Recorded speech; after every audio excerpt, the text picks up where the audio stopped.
This is the first interview that I have today, Saturday, 26th of May at the UK Games Expo, and you have no idea how much I've been looking forward to this for weeks. If you've been listening to our podcast, you will have heard the interview that I had with Andrei and Agnieszka a few weeks ago. And that's Andrei. Welcome, man. I really am so happy to have you around. I'm happy to be here. For those new people out there who may not have heard, Andrei and Agnieszka have one of the most interesting and exciting companies coming from Europe with some of the most incredible games and game concepts out there. Thank you. That I'm so looking forward to. Now, today you have 3 games to show us, so you've been busy designing and creating. Over to you. Okay. What do we have here today? So, first of all, we have Warriors and Traders. Yes. This is what we released last year in Essen. It's a pure strategy game, that means there is no luck. It's set up in the dark ages of Europe, 2 to 6 players.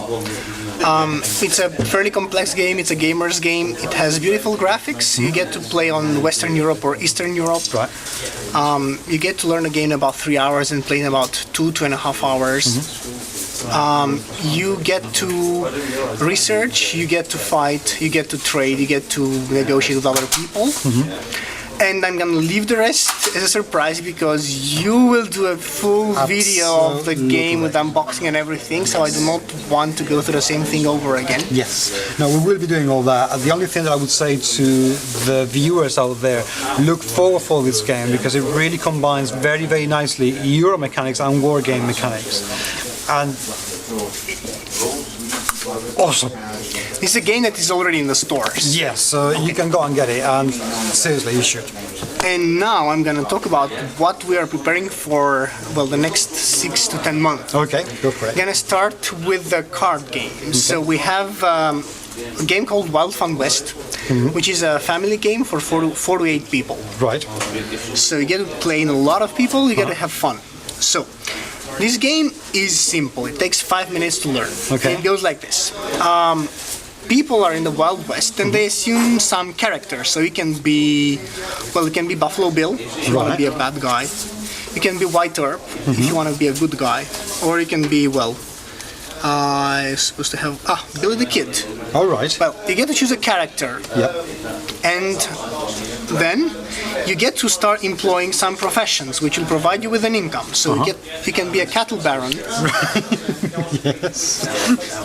It's funny, huh? You can be a gambler. Yeah, very appropriate. Or you can even be an undertaker. Even better. Even better, right?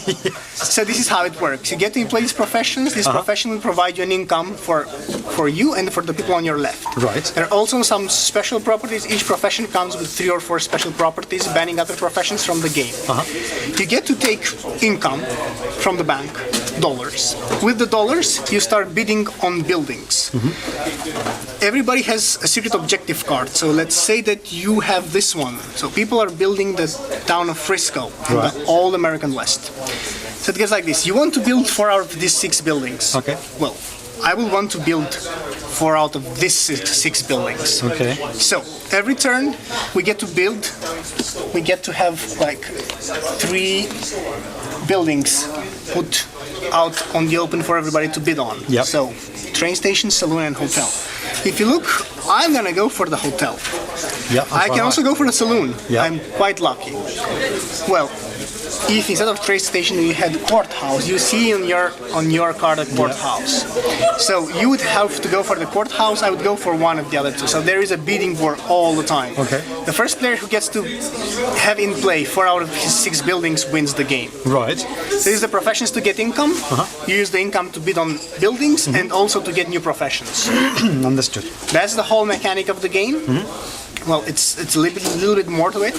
This is without the final graphics. I mean, David Prieto is our artist for this. Yeah. It's a really cool guy, and he will help us get a nice look for this game.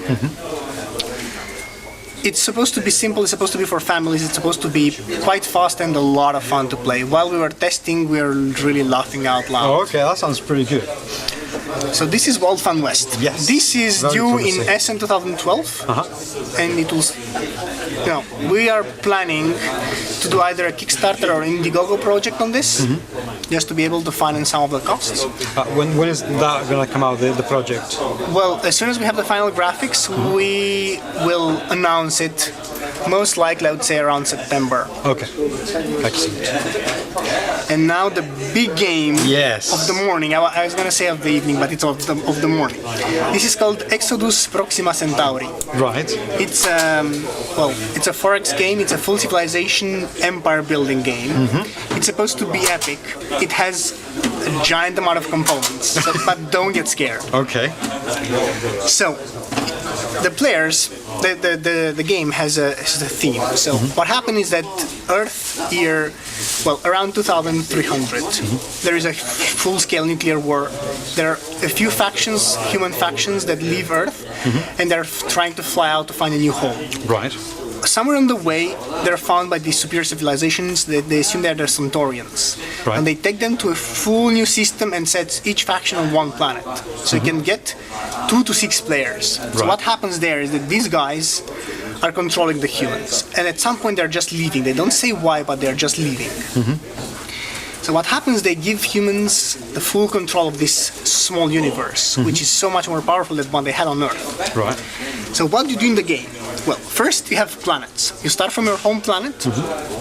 You get population there, which works for you to get resources. Resources will be these tiny things, these tiny cylinders. Right.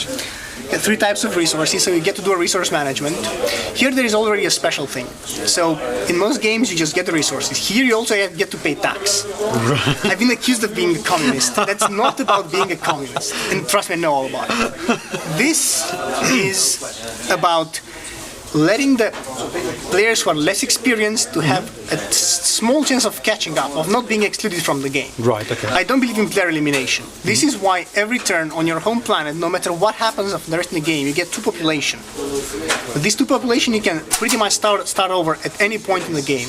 With this population, you get some resources. With the resources, you get to build ships, you get to research. Right. So you can still get back in the game, even if all the other players gang up or against you, you still get to play the game. Right. So what do you do? First you get resources, you increase your population, and then you go to what I call the political phase. So these people, appointed by Centaurians, they have each one a leader. They're put together, kind of forced together to be in a high council, where they get to vote on some political decisions and on the turn order. Okay. So you get variable turn order, so everybody gets to play first, most likely at least once. Okay. There are some rules to prevent the same player to be the first player over and over and again. over That's again. good. Yes. Get some political decisions that affect everybody in the game. And this is beautiful because there will be always a conflict. For example, one player will have a lot of these red planets, Yeah. and they will get a lot of red resources. There will be a decision, for example, that says that for the red resources you don't get to pay tax at all. So those players will have an incentive to vote pro, and the other ones will want to vote against. And there are all kinds of these political decisions. So once you pass this, you get to the action stage of the game. So the game is powered by actions, like most of the modern games nowadays. So you get to choose between 6 actions. I'm not gonna go through them in detail, but general idea. You get to research. Yep. So you have fairly giant research tech tree. So you get to research 28 technologies besides the one that you have from the very beginning. Right. It sounds complicated, but it's not. I mean, just by the drawings, you will see that you get to see pretty much what is in there. What is in there, yeah. So you get 3 types of technologies, which will be military, bigger, better ships Yep. that you can fight with other players. Then you get transport technologies. You are able to move. Move more resources around more quickly. Yeah, and you move smoother, quicker, sneakier. And then you get the civilian technologies, which help you build your whole gameplay, make it more powerful, the stuff behind the scene, let's say. Right. So you get these 20 technologies. They're also divided by colors. There is a story in the game which I'm not going to go through now. Okay. But these come from different Centaurian factions, so you get double synergy. So for every technology of a kind that you research, Yep. you get discounts per color and per type. Okay. So then you can make a quite complex strategy to get to the high-level technologies. Right. Right, so this is research. Then you get to trade resources with the bank. So you have one type of resources, you might want to get the others. Right. There's also an engine of making income behind it, but I'm not going to disclose it right now.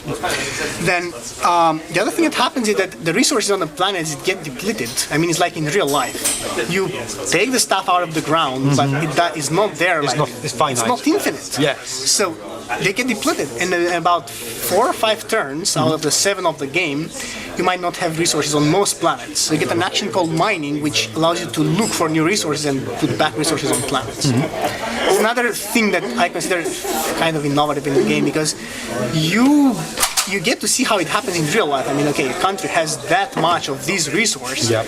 Here it's a planet of the country, but But some same point principle applies. you need to go look for some more, and this consumes some of your time, which is now actions. Right, then you get to build ships. This is my favorite part. So you get these ships. So everybody has 4 types of ships, each with its own blueprint. Yeah. And you get to put the upgrades, so the engines, cannons, and shields inside the ship, so you can physically place them. And the only requirement you have is to be able to physically place them on your ship. I mean, if you can place an upgrade on your ship, once you research for it, Then you can do it. You can rearrange them at all times. So you can build quite powerful and versatile ships. So you can,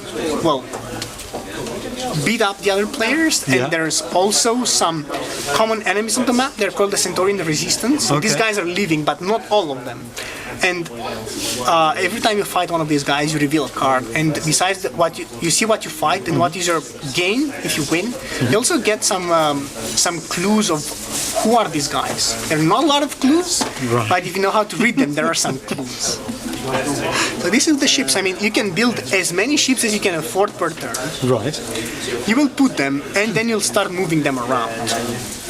What happens is that the population does not get randomly moved between planets. You have to transport the population on ships, right? I mean, they don't get teleported. They don't have this kind of technologies. At least not yet.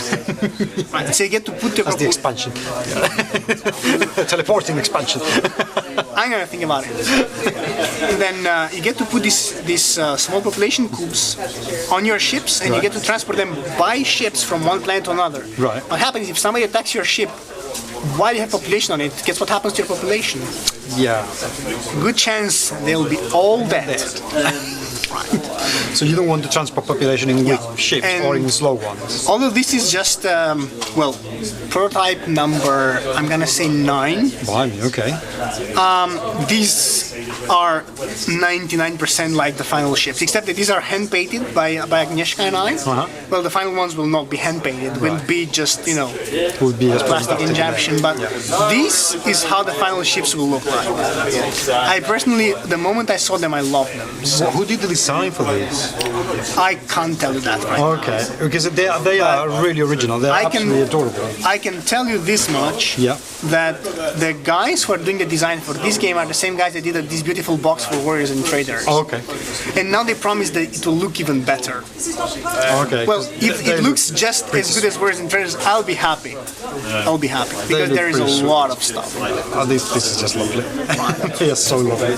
So, coming back to the game, so besides building ships, you get to, buy upgrades. Buy upgrades means that once you research some technologies from here, you can start putting small things on ships to make them more powerful. Right.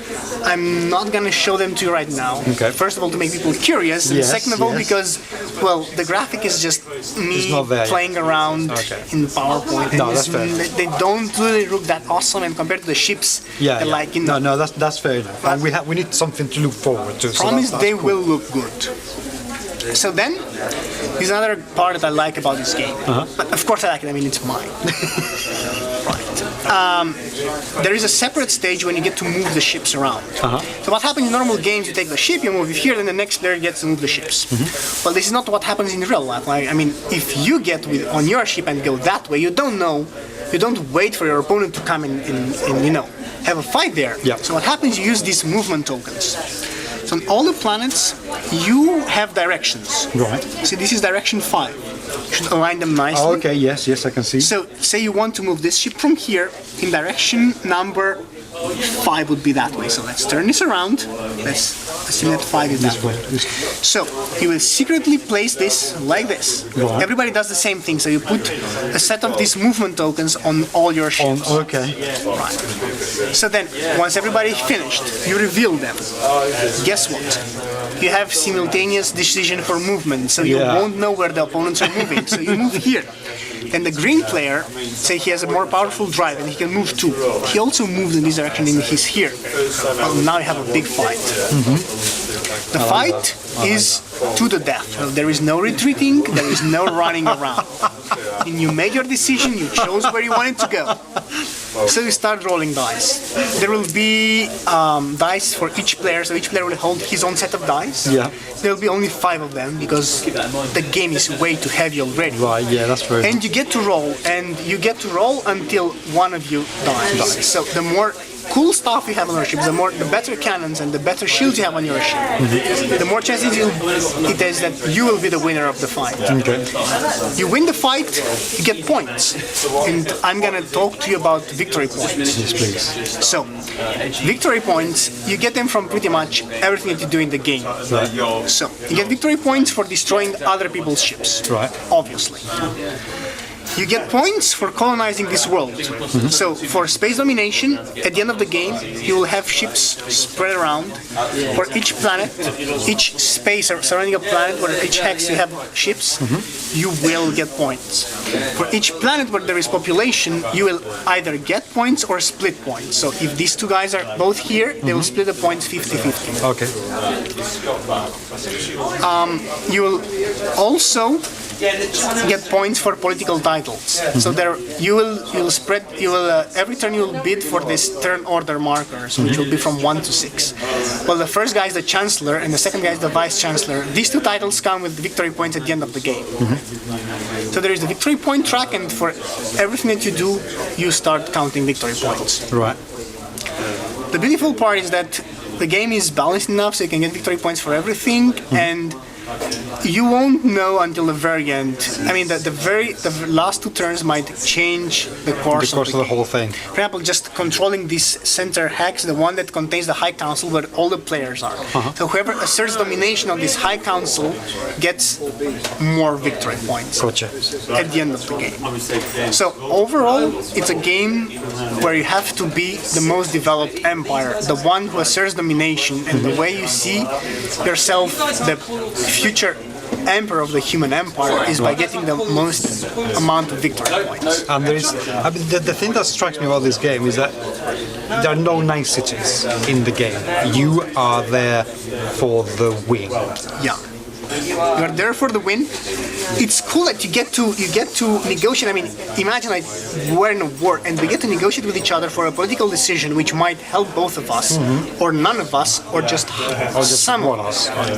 So I mean, the game makes you also cooperate with your enemy. Yeah. And then, although there are no formal alliances in the game, well, like in every game, you can make informal alliances. Yeah, verbal contracts. And you can't kick somebody completely out of the game. I mean, people get to play and enjoy the game until the very end. And even if, let's say, your chances to win are quite slim, you can still make a difference in your part of the world. Right. Because every time you build ships, you build them on your home planet. Every time you put population, you start from your home planet. So this will be your strong point. And from there, on a quite small map, you get to start expanding again. Okay. Whoa. Now, if that is not exciting, nothing is. Seriously, Thank you. that is terrific. The art direction is looking lovely. The design of the ships is just looking fantastic, and I absolutely love the fact that you can actually physically upgrade your ships into something powerful and something cool. So, SN release as well? Most likely not. Okay. This, what we proposed for production and release for this game will be Q1 of 2013. Most likely Nuremberg, but we're trying to put it back faster on the market because there are lots of people already asking us about it. Oh, understandably. And Well, the game drew a little bit of attention, especially the guys who played as did. Said, "Oh my god, I want the game! I want the game, and I want it now." And we only managed to make one prototype because it's massive. I mean, the box will be the same size as Words and Traders, but just differently shaped. Right. But like twice as heavy. Blind. Don't get scared. No, right. That gets me The excited. thing is, the game is quite easy to learn. I mean, once you play your first turn, you go through all the stages once. Plus, you have these info cards, and this will guide you easily through all the stages of the game. That's good. Second turn, you already know the game. Third turn, you can start building your own strategy, and pretty much whatever you do with these actions, you will get to do something. And the game, the rulebook gives you some tips, like don't do mining in the first turn. It's pretty pointless. Right. We recommend you not to do this in the first turn or second turn because it's not the best for you. I mean, once you know the game, you can make up your own decision. But in the beginning, there are some tips you can follow and just Well, people, since this is going to be coming out in the first quarter of 2013, just save some money from Christmas. Don't spend everything, and make sure that you have some for this, because I think that is going to be smashing. Thank you so much for bringing Thank you, it on. Paco. Great having you around. It was a pleasure being here with you. Thanks a lot.